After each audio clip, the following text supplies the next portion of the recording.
Hey there, welcome back to meetrabbits.org.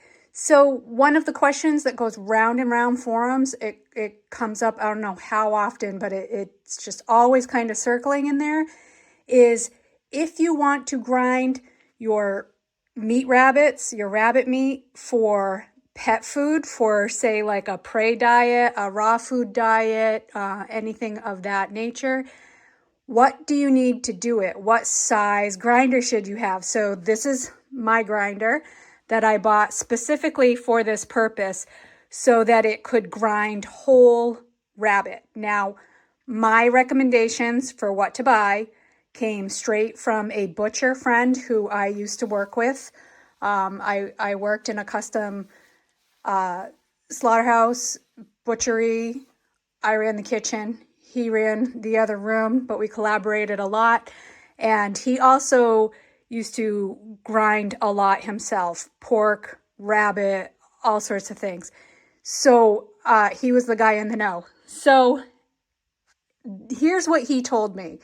There were two things that you want to look for when you're buying a meat grinder if you want to grind whole rabbit. And I'm talking about bone-in rabbit, whole, fresh, raw carcasses. You can do it with the hide on or off. When I did it, we did skin them because we just skinned them as part of our process, and I had that separately. I dehydrated that separately so that I had dog chews for the dogs. And then I ground the whole rabbit. Now, part of the other reason I did that is because when we process rabbits at 16 weeks, so they're a little larger. If you are processing at 5 pounds live weight, this should take the whole 5-pound live weight eviscerated rabbit, no problem. So what are the two things we're looking for? The first was horsepower, having enough power in the unit to be able to grind through the bone and the meat all together. And his recommendation was 1 horsepower is plenty of power, but that is also the minimum of what you would want.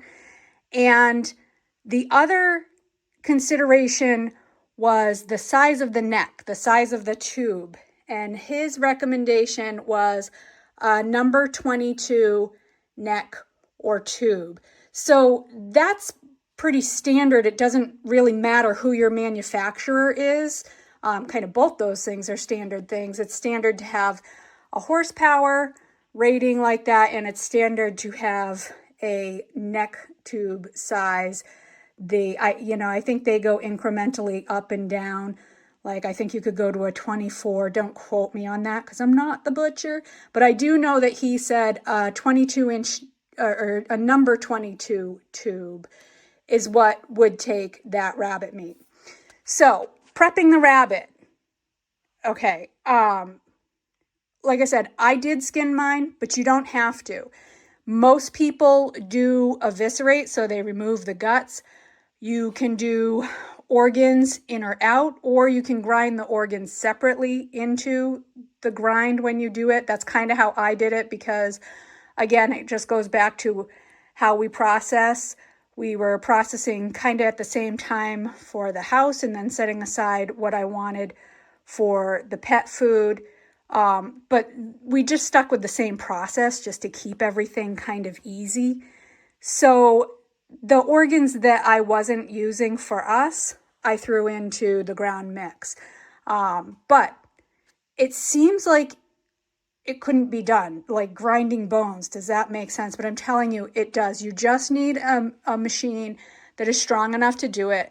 The bones are small enough, fine enough, and kind of pliable enough that it works. As long as you do those two things, you get stick to the criteria like he said. First consideration is horsepower. You want at least a 1 horsepower machine. And the second is the size of the tube so that you're not getting clogging and stuck up that way. So, that's kind of it. It's pretty simple. It's pretty basic.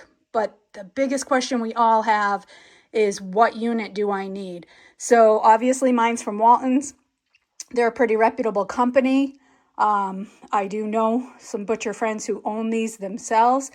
It's a nice, powerful machine, makes quick work of it. You'll be amazed when you do grind how quickly you can grind literally a whole bone-in rabbit. I do break mine down a little bit, so like I'll just cut through some of the joints and break mine down into smaller pieces, mostly because I am harvesting at a later age and stage and they're bigger. So I just need, all you need is to get it, you know, small enough that it can fit down the tube. You know, so I cut off the legs, the whole legs go down, whether it's front or back legs, cut the back into a couple pieces.